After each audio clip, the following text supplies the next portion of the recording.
Hello everybody.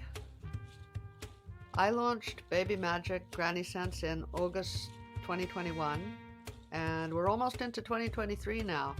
January 2023 I'm starting my Traditional Birth Attendant seminar.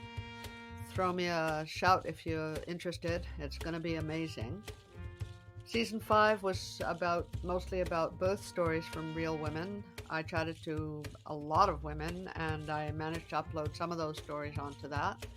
Season 6 is also looking interesting. I've got some chats with midwives, birth keepers, ultra runners, and mamas.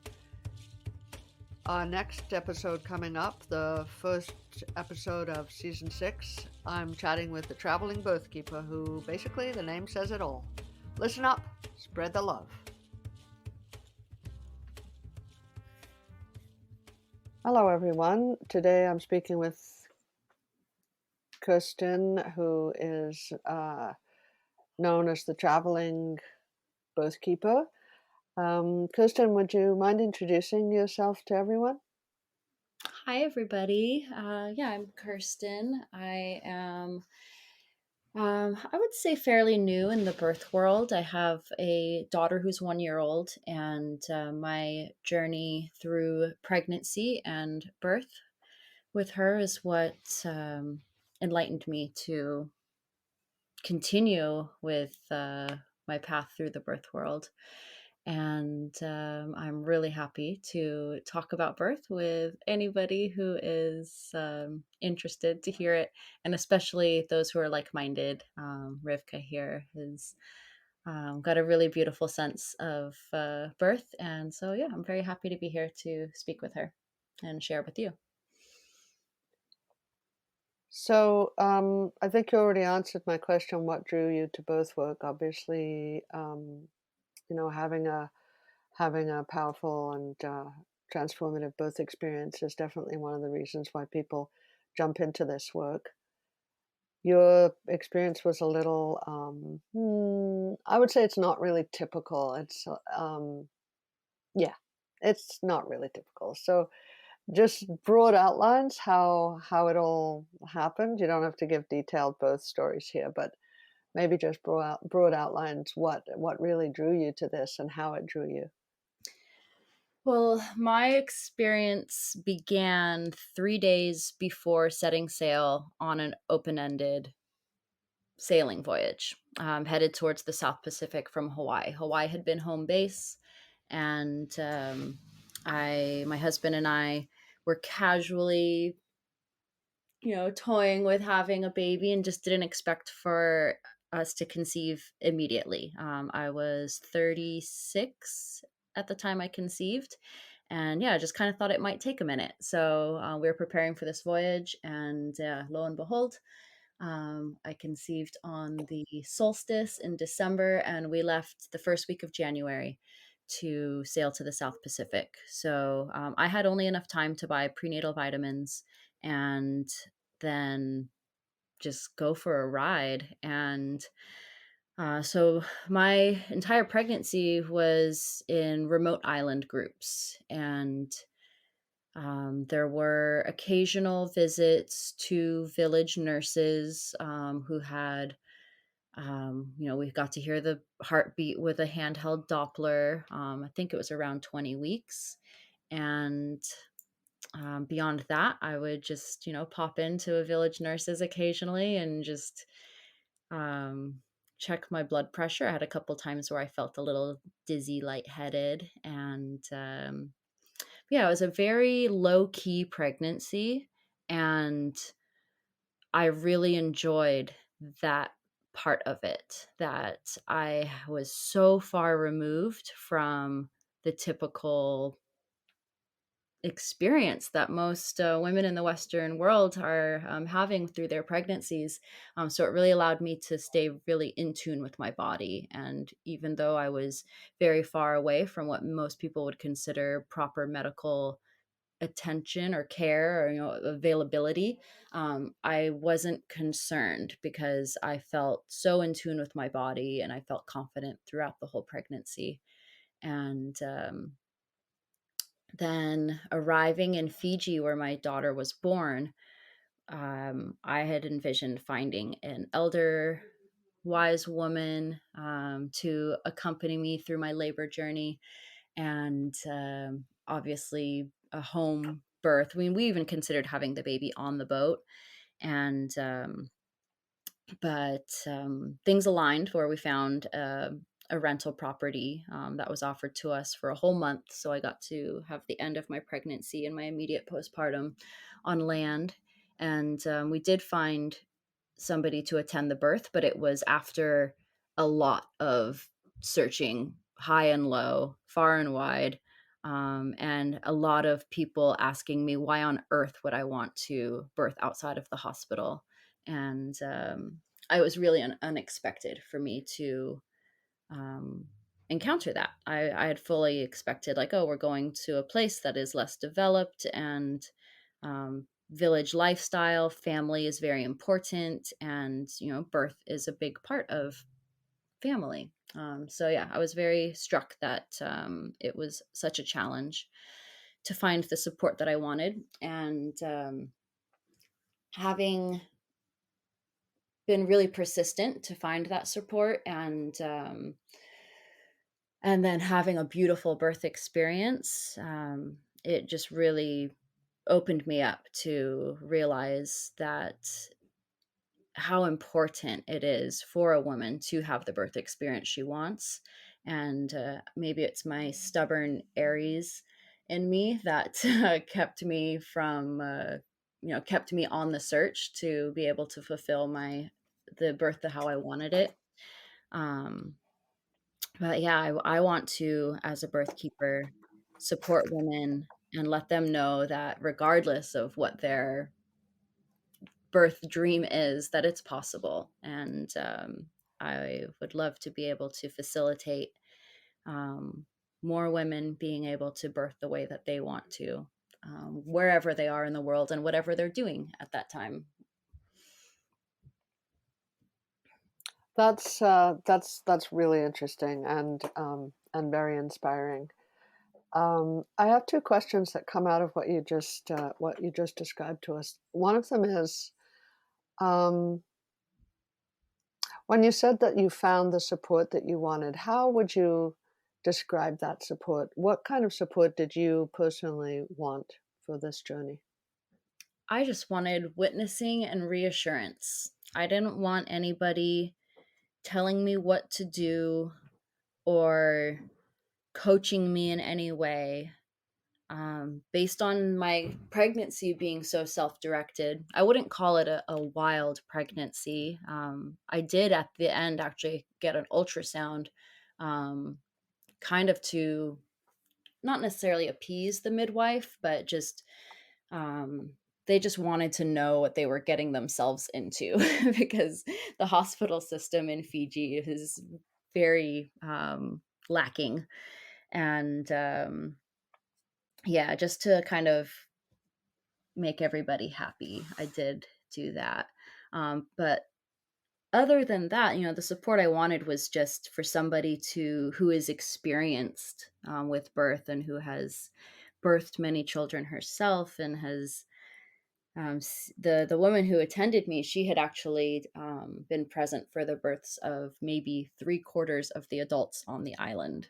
So Oh, that's great. this is a very wise woman indeed, and she's all I wanted there. And she had concerns that she was retired and did not carry a license anymore. And I told her that's perfect. That's fine. I don't need your license. I just want your wisdom. And but it made her more comfortable to round up a licensed midwife to also be in attendance, which was fine with me. I wanted everybody to be comfortable. I wanted everyone to be uh, feeling confident going into the birth. And yeah, we got there. But again, it took a lot of searching and a lot of things coming together at the very last minute. The licensed midwife came into the picture when I was 39 weeks, and island life is so casual that Mm. you never know if someone is actually going to be available when you need them or when you want them. And so my husband and I were prepared to free birth if we needed to. I think was the wise thing to do, and I think more women should make take that preparation in their own hands. And so then, yeah, we got the support we wanted. Um, and you know what? I completely forgot the second question I was going to ask you. So that doesn't matter. I've got lots of others. I ramble. Um, how would you compare sailing to birthing? Oh wow, it's a surrender. It's so much is out of your control.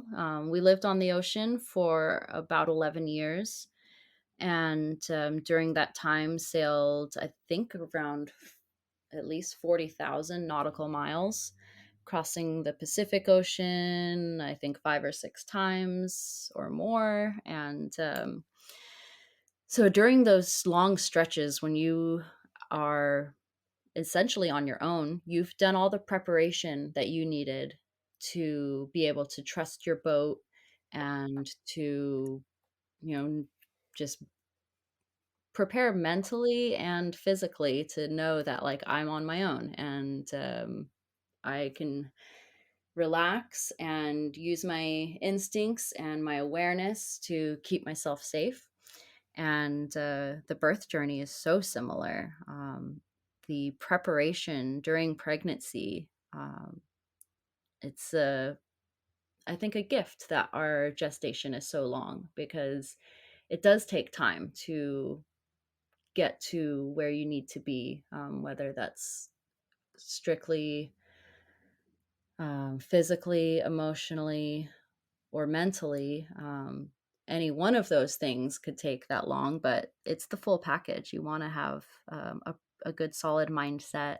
I had an Instagram post about this that I can't remember exactly what I said, but it was, like, when you set out on the ocean, you need to tune your rigging. And that's, kind of setting your mindset, and you need to mend your sails. And that would be like, getting physically ready.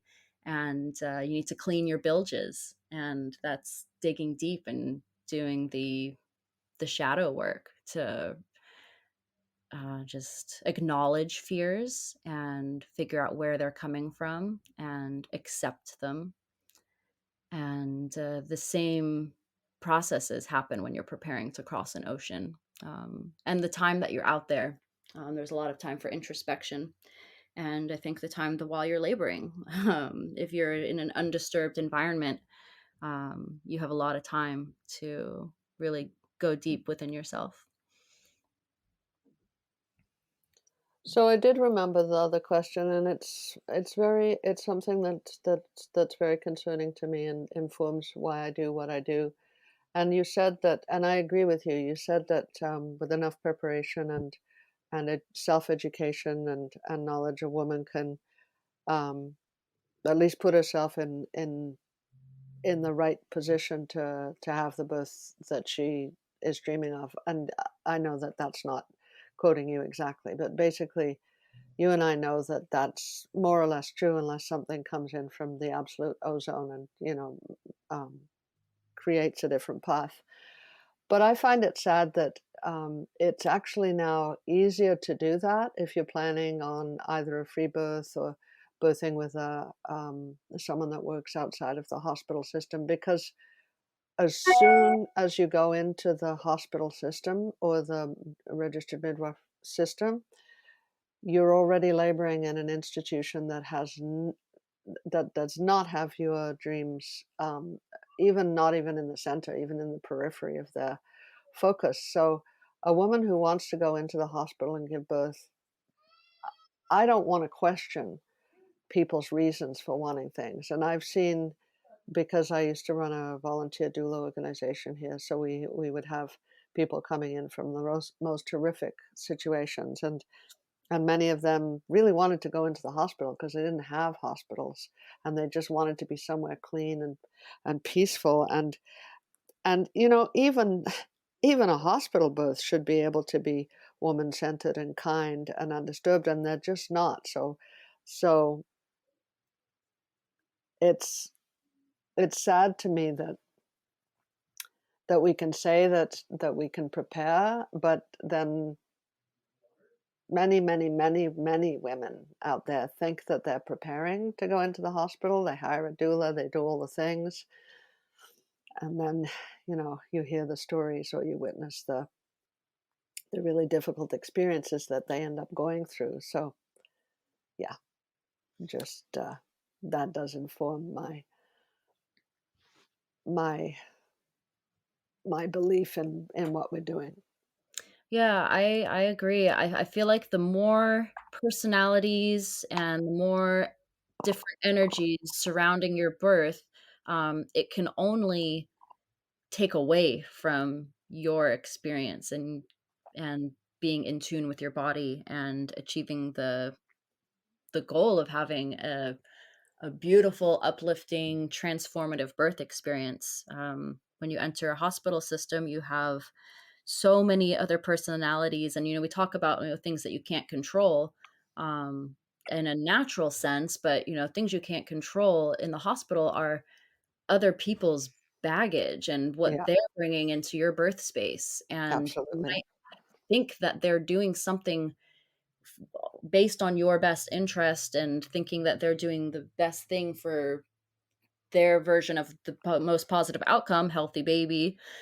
And but yeah, I think there's a lot of the hospitals have a lot to work towards in terms of their staff getting the support that they need.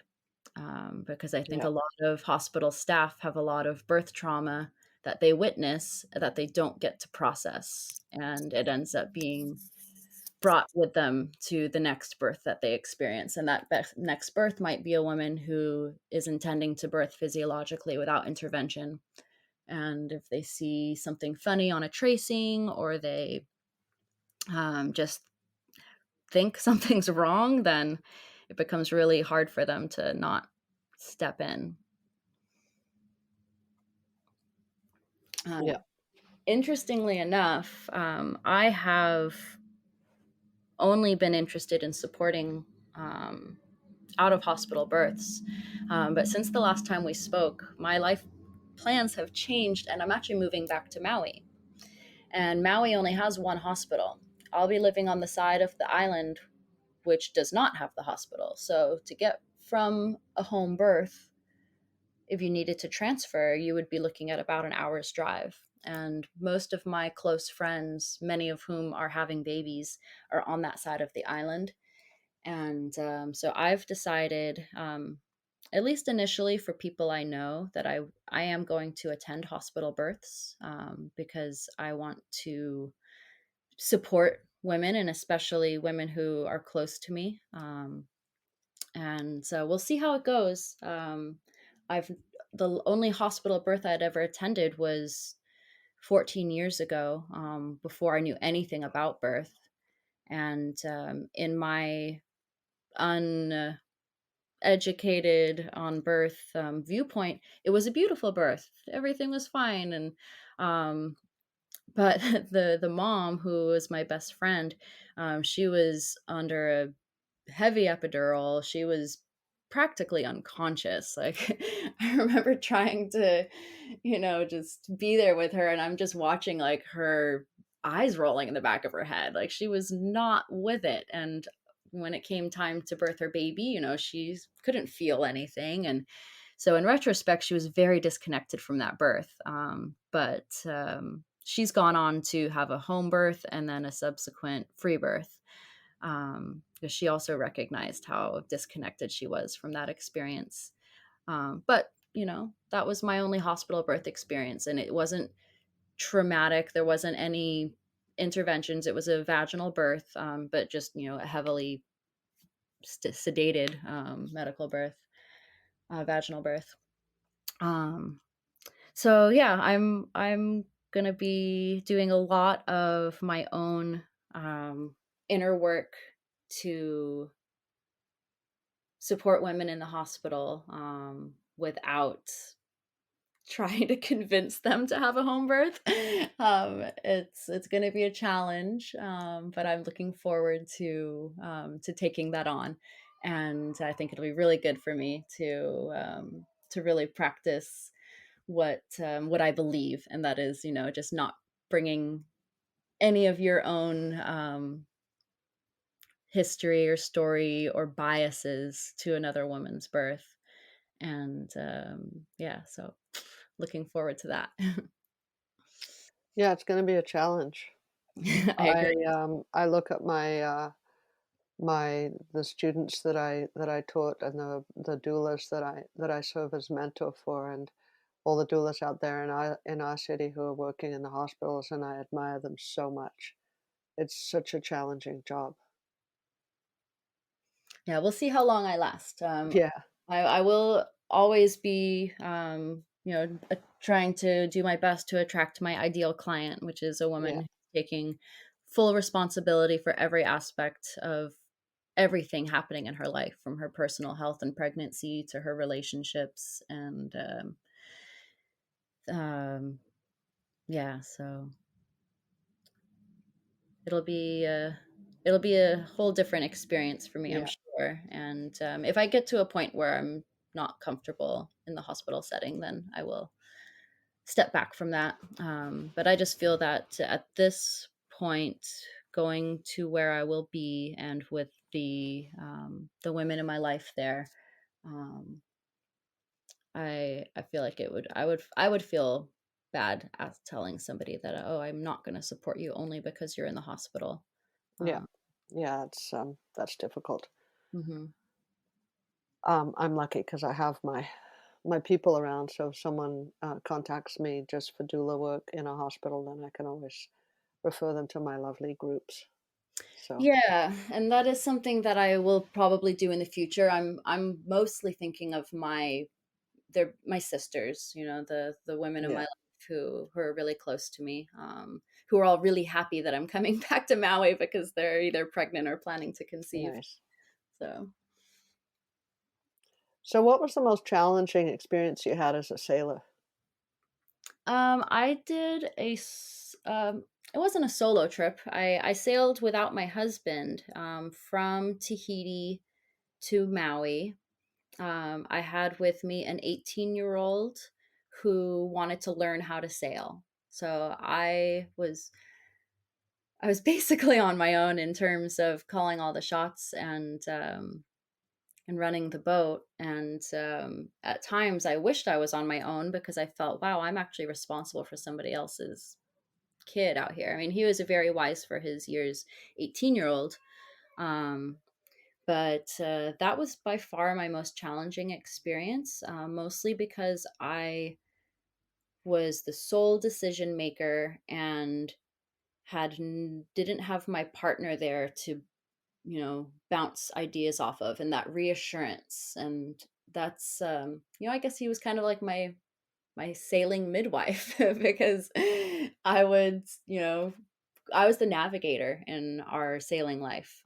He was our vessel engineer, and we co-captain. When there's only two people on a boat, whoever is awake is the captain, and oftentimes the other person is asleep, or just resting or eating. And so whoever is on watch, you'd call it, we would call the captain. But I was always the navigator, and but my husband was typically on the boat to for me to bounce ideas off of, and just for that reassurance. So with I consider that passage without him on board is like my version of a sailing free birth, where I was just totally on my own. I'd only had a very inexperienced person with me, and it was mentally challenging. It was physically challenging too. It was a long trip, and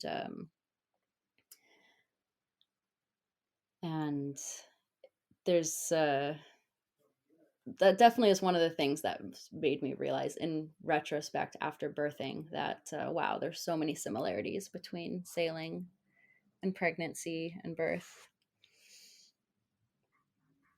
I just had this image of the metaphor going wrong where You get one of those crazy births, and it's not just a hospital birth. I've seen births like that with the registered midwives when they have the midwife and the second midwife and the midwifery student and the midwifery assistant and who knows who, and there's so many people in the room. I can just imagine being on a reasonably small sailboat with like 15 people on it. It would be definitely definitely crowded. Yeah, and there's a saying, too many captains on a boat, and Yeah, things are challenging. yeah. And the energy on a boat is amplified, the same as the energy in a birth room is amplified. There's nowhere to go, nowhere to leave. If you have abrasive interaction with somebody, or somebody is scared, like everything is palpable. Yeah. You're just surrounded by an expansive ocean, and there's no outside distractions. And so you really have yourself to acknowledge and deal with and work through, and then these other personalities around you. So yeah, it's very similar to being in the birth room. You want to have people on that boat in the middle of the ocean who you trust, and who each of you have each other's best interest in mind. That is a lovely metaphor. I assisted someone a couple of years. I guess her baby's about, yeah, a year and a half. Um, and her and her husband are free divers, and they also drew a lot from the free diving experience for the birth experience. It's obviously not the same as sailing, but it's the same type of experience where you're going deep and you're pretty much on your own. Yes, I agree. My husband and I free dive a lot as well. On our remote sailing journeys, we typically rely on free diving and spearfishing to nourish ourselves. And free diving has become my favorite meditation. You just get really quiet. The less energy you expend, and your brain uses the most energy. So the more you quiet your brain and quiet your body, the longer you can stay underwater. And I actually used a lot of the freediving techniques for oxygenating your body during my labor. Mhm. Every time during a surge, I would imagine, as I'm breathing in, you can't really do belly breaths when you're that pregnant because your diaphragm has nowhere to go. But just imagining all of my oxygenated blood oxygenating my uterus and keeping my uterus toned, and then yeah, every breath out would be opening and relaxing and softening, but just very intentional breathing, which during freediving practice and training, that's what can help you get really relaxed. And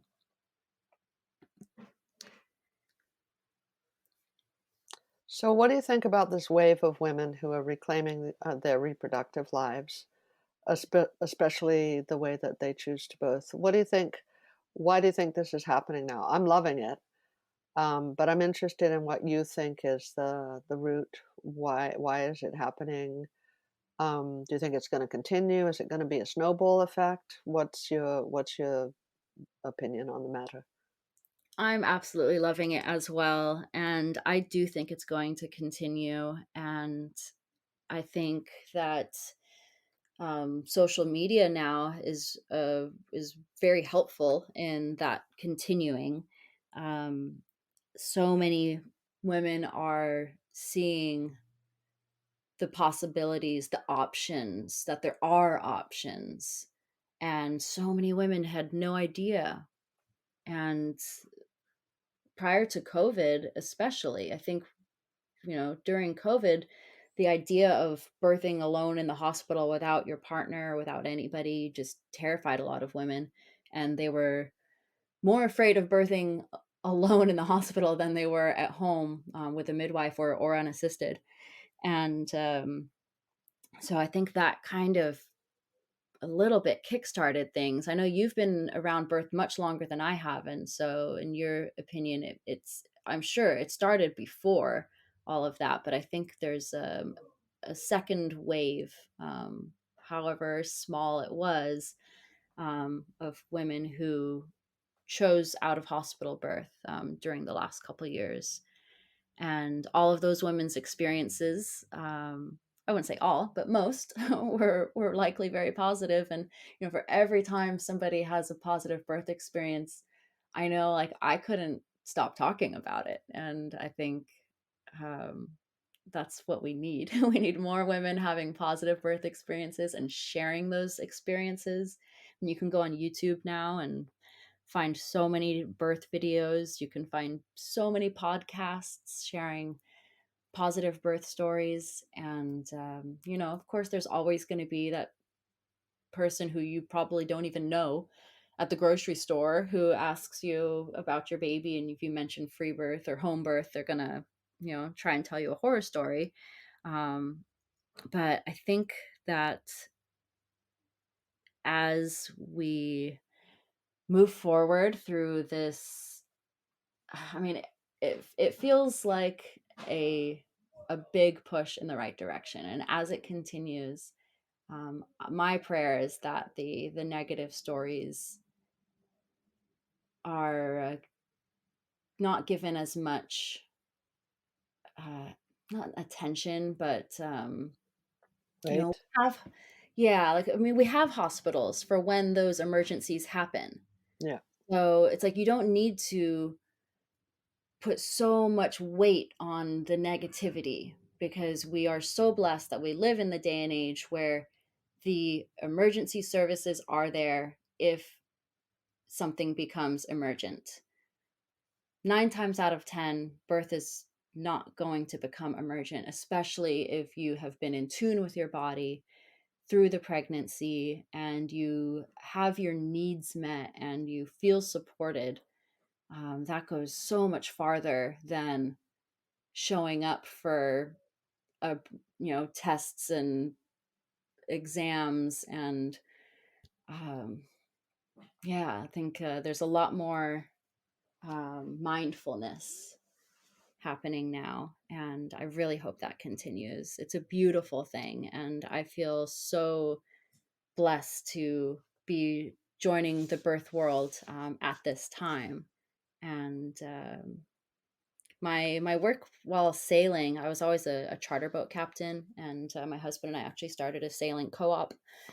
And our intention was always to, kind of raise people's awareness of our impact on the earth. And because we would see it, going to far, far away places where there isn't a grocery store, but there's still plastic pollution. And my experience with my birth, the moments after my daughter was born, I just thought, wow, if more babies could be born like this, like, the world would be a better place. And the more I sat with that and let it really sink in, I realized that, a conscious lifestyle and awareness of the people around you and the planet that we're on, it starts with birth.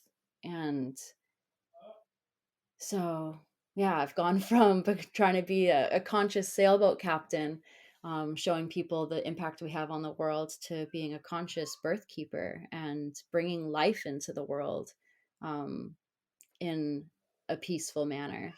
And yeah, I think the families who experience those births, they are the ones who are going to raise their kids with so a deeper reverence and have just an overall deeper reverence for life and our planet. And I think that's how we're going to bring peace to earth. I don't know, that's probably a little too much to say right now, but yeah, I think every baby born peacefully helps the overall vibration on our planet. I absolutely agree. Peace on earth begins with birth. I mean, I wouldn't go so far as to agree with Michel Audin, who said that cesarean rates equal murder rates. That's really guilting out any of us who have been, bullied into submission by the hospitals. But But I do believe that that peace on earth begins with birth, and women and children are going to be so powerful if they're just left alone to birth in their power. And of course, there are certain powers that be that don't really want that. So there's a little bit of a, we're doing something definitely radical here. And I think if we're conscious of that, then it makes it a little easier. Then we don't go crying to, you know, the establishment with our needs. And I'm not saying not to go to the hospital. What I'm saying is, um, it, for example, I was just talking to one of the women that's in the cohort of the traditional birth attendant circle that I'm doing for the coming year, and we were talking about the legalities, and like, if you don't want to get busted, then don't do illegal stuff. And if it's illegal to do a vaginal exam, which I consider to be rude anyway, then don't do vaginal exams. So I think a traditional birth attendant, or whatever we decide to call it, a birth keeper or whatever, if they go the route of the registered midwives, that's definitely not the right road. We need to regain and retain our old knowledge of what we have always done for women and with women. So yeah, I agree with you completely. Peace is a big word, but it's the word that we need. Peace and love, definitely. Yeah, my route will certainly not include licensure, and I want to serve women and their families foremost. And the moment you have a license attached to what you're doing, you're now beholden to that licensing, that license, and Yeah. and the rules that come along with it. And yeah, I know you know how that is. So yeah, I think it's really beautiful that more women and families are choosing to birth in their own power, regardless of what they're told is best, because really only you know what's best for yourself and for your baby. So I'm going to ask you my final question, which I ask everyone, which is, what if you only had one word to tell everyone? What word are you going to leave our listeners with today? Hmm.